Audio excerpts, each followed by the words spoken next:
quel plaisir de te voir. Je sais que tu es très pris, tu voyages beaucoup, tu as des résidences, ce qui nous fait espérer des nouveaux écrits. Bah, moi, j'ai commencé à te lire avec ton premier récit, ton recueil de poésie, en fait, après ton roman qui m'avait vraiment bouleversé. Et avec l'Éden à l'aube, tu as fini de me bouleverser. J'ai lu ton roman 3 fois. Oh, wow. La première fois pour mon article, la deuxième fois pour le book club d'Augustin Trapenard où on l'a fait avec mon ami Faiza, et la troisième fois pour t'interviewer. Et je pourrais le relire une quatrième fois Mm. parce qu'il est merveilleux. Ton écriture est incroyable, hein. Mais nous nous rencontrons parce que tu as gagné un prix, le prix hors concours, hein, et je fais partie du jury. Ça a été un plaisir de t'attribuer ce prix. Nous avons toutes et tous aimé ton livre pour l'histoire, hein, pour la force de l'écriture, hein, pour une poésie constante et pour l'amour du ciel, hein, parce qu'il y a un ciel dans ce livre, hein. Comment tu as eu cette idée incroyable, hein? Bah, écoute, merci déjà pour cette très très belle introduction. Je suis vraiment touché et évidemment tellement ravi d'avoir eu la chance d'avoir le prix hors concours, qui est quand même une distinction vraiment extraordinaire. Euh, je suis assez content que tu parles de l'amour du ciel, parce que souvent, en parlant d'Eden à l'aube, évidemment, on parle de l'histoire d'amour entre les deux personnages. Oui, Mais il y a aussi ce narrateur, le ciel, qui n'est pas juste un narrateur, mais qui aime, exactement. pas, qui aime et qui se moque, et qui a un rapport très intime et très émotionnel avec le monde qu'il décrit, en fait. J'ai eu l'impression que le ciel les avait presque adoptés, tes Oui, personnages. complètement. D'ailleurs, je crois qu'au début, à un moment, il dit mes bébés, je crois, mes C'est amoureux, ça. quelque chose de cet ordre-là. Alors, tu sais, l'idée du ciel, par contre, c'est toujours un peu compliqué, parce que, en réalité, dans l'écriture, dans le moment de l'écriture, ce que je savais au tout début, c'est que je voulais que l'histoire soit racontée par un narrateur qui est pas humain. Ça, Oui, je savais d'accord. ça. Euh, Et omniscient, qui sait tout. et plus ou moins omniscient. Mais au début, j'étais pas forcément même parti sur ça. C'était vraiment juste l'idée que c'est un narrateur qui n'est pas humain. Et D'accord. donc, j'ai fait raconter l'histoire par plein de narrateurs différents, en fait, dans les premières versions. Et au fur et à mesure, c'est vraiment le ciel qui s'est imposé comme la voie que j'avais envie d'explorer pendant tout le roman. Et je pense il permet de prendre, il y a plein de raisons. Mais par exemple, une des raisons aussi, c'est qu'il permet de prendre de la hauteur, de la distance. Il permet de voir un territoire peut-être sous un angle plus large. Euh, il n'est pas humain, donc on peut regarder les humains avec émotion et distance. Oui, Enfin, absolument. il ouvre des possibilités un peu d'écriture et d'empathie que j'avais envie d'explorer. Euh, mais quand j'écrivais, je me disais pas que c'était très original, et heureusement, parce que sinon je pense que ça m'aurait stressé Oui, et je vois ce bloqué. que tu veux dire, mais je vois ce que tu veux dire.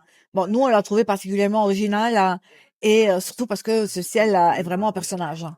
Mm. Fait partie de l'histoire, hein. Complètement. Il nous aide aussi, il nous guide dans ton livre, hein. Ouais.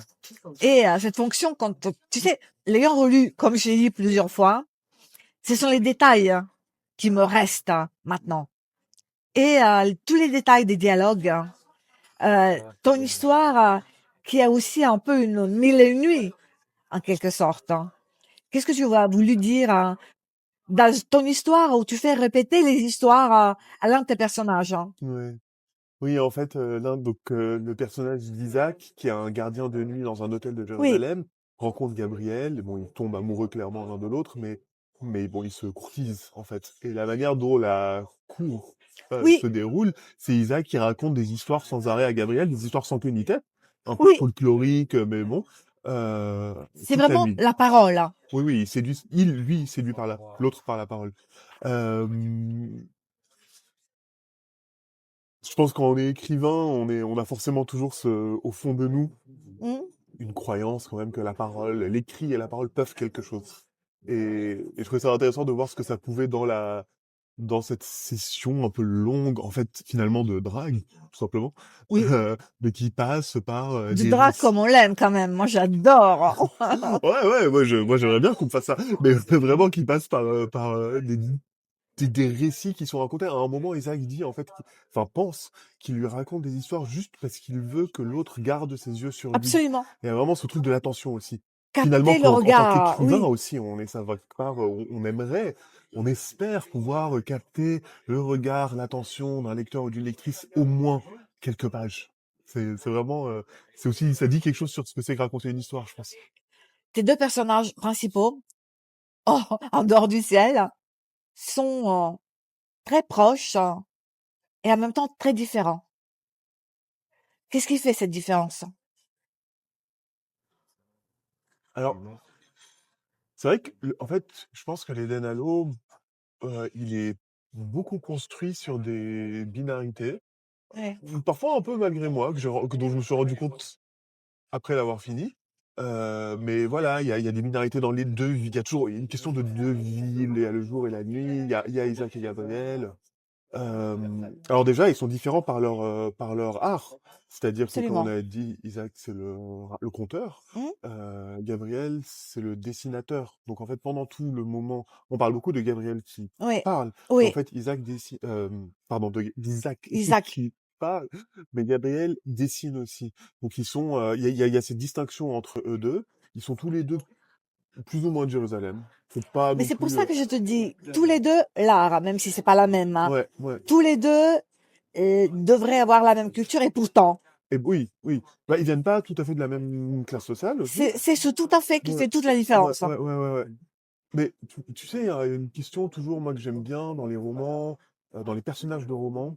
Euh, Au fond, ils se ressemblent et se ressemblent pas. Ouais. Parce qu'il y a un moment où ils commencent à se ressembler, en fait. Il y a une convergence. En fait, ouais, c'est aussi ça qui m'intéressait peut-être un peu, je crois. C'est la convergence de ces deux personnages qui sont des miroirs aussi Mm. l'un de l'autre, je pense, en partie. Et aussi une photo de la situation à Jérusalem, hein. Oui. Parce que les deux ont une différence de vie qui leur vient de leur classe sociale, Tout justement. à fait, de leur classe sociale et de leur papier, de leur statut Exactement. administratif. Et d'ailleurs, ça, c'est assez intéressant. C'est-à-dire que moi, c'était pas un... Quand j'ai commencé à écrire les Denalope, c'était pas du tout... Ça faisait pas partie du projet. C'est-à-dire Ok. que j'avais envie d'écrire, tout simplement, euh, donc une histoire d'amour poétique, racontée par, donc, comme je disais, un narrateur ou des narrateurs qui sont pas humains. Pas humain. Et me payer le luxe, on peut se payer dans un roman, de mettre un peu, par exemple, l'occupation de côté. Pas de faire de l'angélisme, mais au moins de pas Entendu. devoir toujours parler de ça. Ok. Et en fait, là où il y avait une vraie difficulté, c'était que bah on peut pas dire grand-chose sur l'intimité d'une personne palestinienne si on parle pas de ça. C'est-à-dire sans ça, on comprend pas. C'était même pas pour des raisons politiques, c'est-à-dire qu'on comprend même pas ce que c'est que se rapporter à un autre corps, à une autre personne, enfin comment on se déplace. Enfin, si on comprend pas ça, il y a quelque chose de fondamental qui manque.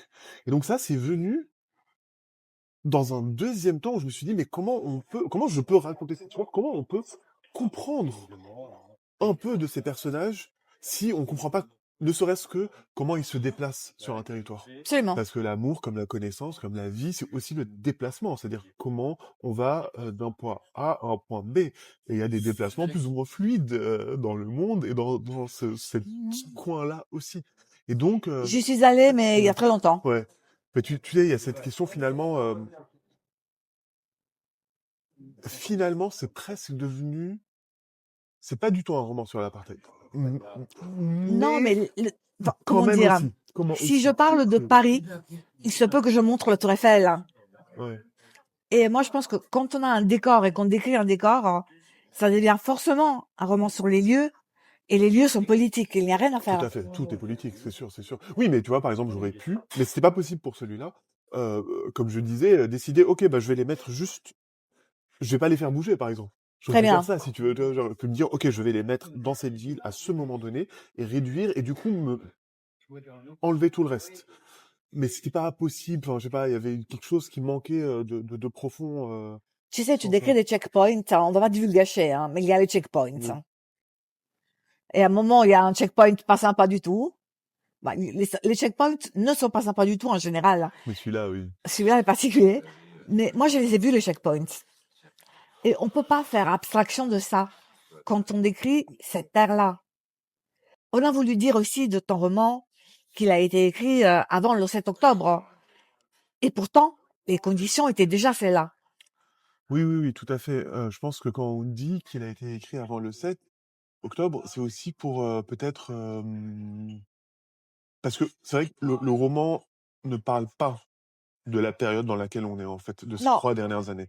Mais il est sorti pendant cette période et je pense que exact. c'est aussi pour, resituer un peu, tu sais, finalement, la temporalité d'un roman, et tu le sais très bien, n'est pas la temporalité d'un article de presse, mais ne serait-ce que même en termes du temps que ça prend, du temps que ça prend d'écrire et du temps que ça prend Mais de le même publier. la durée du Heu, livre n'est pas et la en même, hein. plus, la durée du livre et on ose espérer, ça c'est aussi un rêve qu'on peut avoir quand on écrit, c'est qu'un roman dure autrement qu'une chronique. On espère. Je te Heu rassure, hein, je lis Les Hauts de Hurlevent 2 fois par an et il a duré ce roman. Oui, mais je n'oserais pas, prétendre que mais oui, mais oui, oui, tout à fait, c'est ça qu'on veut aussi, C'est ça? et c'est se placer sur une autre temporalité, mais sans, comme tu dis, comme tu as dit, tout est politique, sans jamais non plus, heu, dépolitiser, nos actes, tu vois? Non. D'écriture.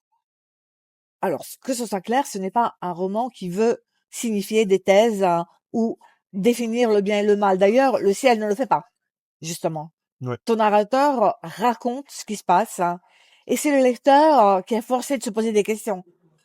Quand on oui, ferme ton livre, on est obligé d'avoir un questionnement. Ou alors, on l'a pas bien lu. Et alors moi, j'adore, Karim, les livres qui me font poser mille questions. Et avec le tien, j'en ai eu mille et une, comme les nuits. Donc, je trouve que la force de ton récit est aussi celle de nous faire vivre d'autres vies qu'on n'aurait pas vécues mmh, ici. Nous, les problèmes que tes deux protagonistes rencontrent, on les lit justement sur les journaux.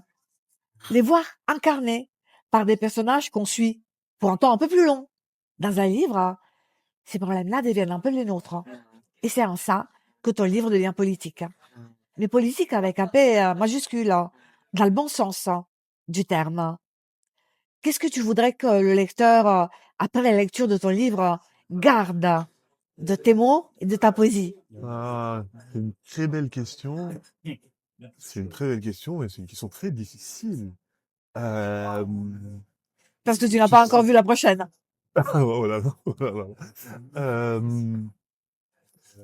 Je crois que j'aimerais bien, hem, je pense que je m'estimerais très chanceux si un lecteur ou une lectrice repart de ce roman avec en tête, par exemple, heu, peut-être certains mots, certaines couleurs et certaines images. Je sais que souvent les livres qui sont les plus importants pour moi ou qui m'ont le plus marqué, ou les films, hem, parfois c'est spectaculaire, enfin il y a quelque chose de spectaculaire qui nous marque, et parfois au contraire c'est quelque chose qui s'installe, et en fait, euh, on lit un livre qu'on aime beaucoup, puis on le referme, mais en fait 6 mois après, on se rend compte qu'il y a quelque chose qui est resté, ce quelque chose-là. Ça, si je peux avoir ça parfois avec mon livre, je serais le plus heureux du monde. Vraiment, ouais, ce quelque chose, ce J'adore. truc qui reste là. Ça, c'est ce qu'on, je pense, quand on écrit, c'est le mieux de ce qu'on peut espérer d'une lecture. Et qu'est-ce que toi, tu as appris de ton livre? Ah, eh, Je te l'avais dit. ah, quelle belle question ça aussi. Je fais pas ça pour être un faillot. C'est vraiment Non. Qu'est-ce que j'ai appris de mon livre?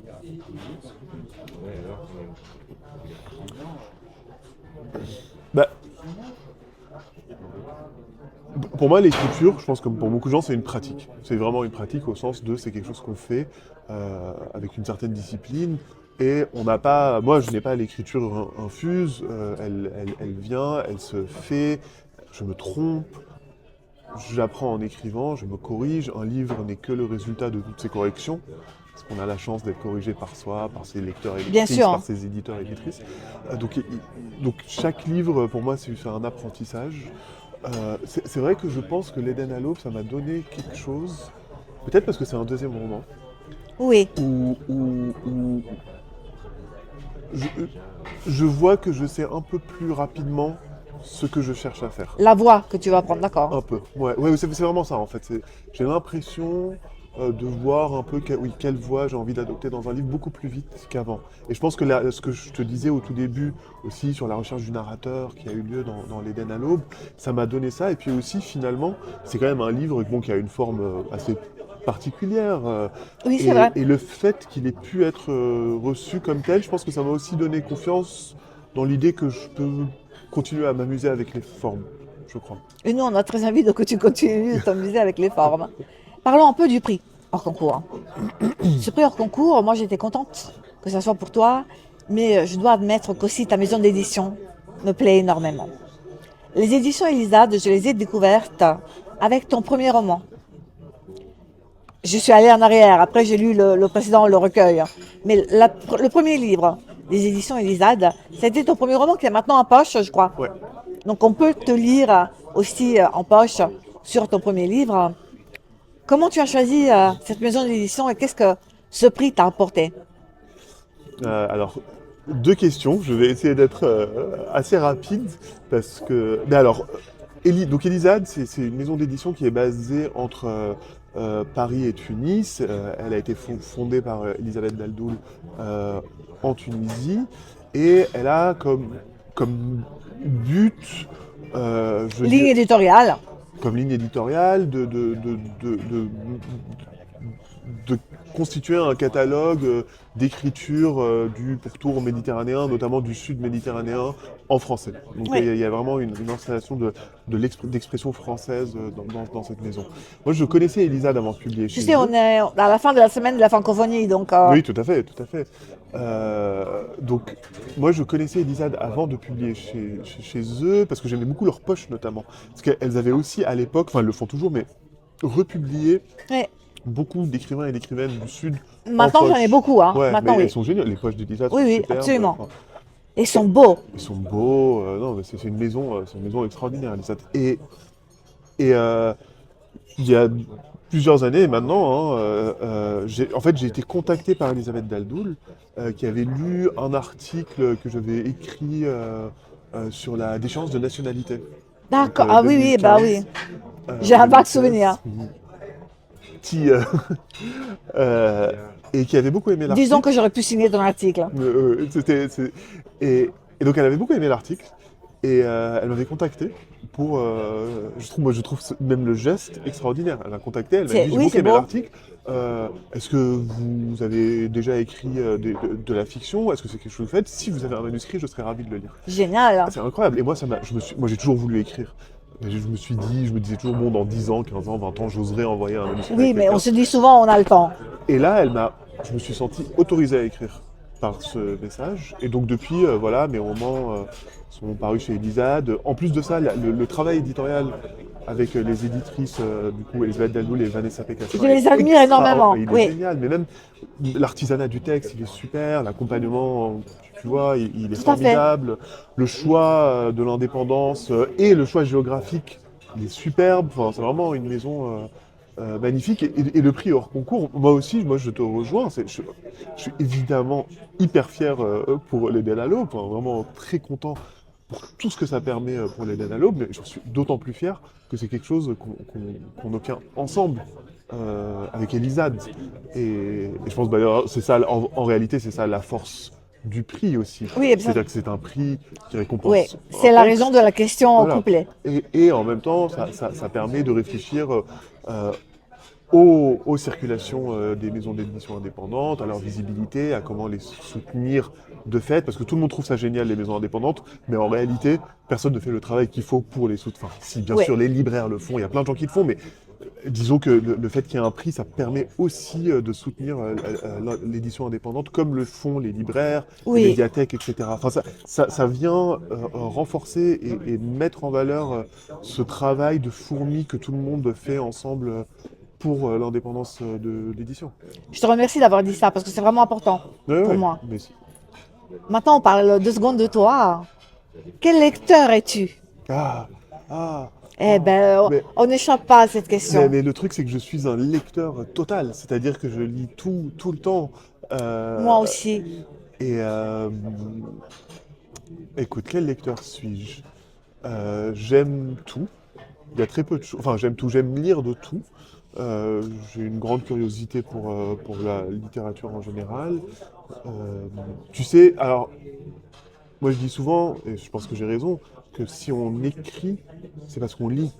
Quand on est écrivain, on est Normalement, lecteur. oui. Oui, on est lecteur, on s'intéresse à ce qui se fait, on a envie d'être en conversation avec ce qui se fait. Mais j'espère que tu vas pas me demander de citer des livres que j'aime, parce que justement, en tant que lecteur qui aime tellement de choses, j'ai toujours du mal à identifier une chose que j'aime. Absolument.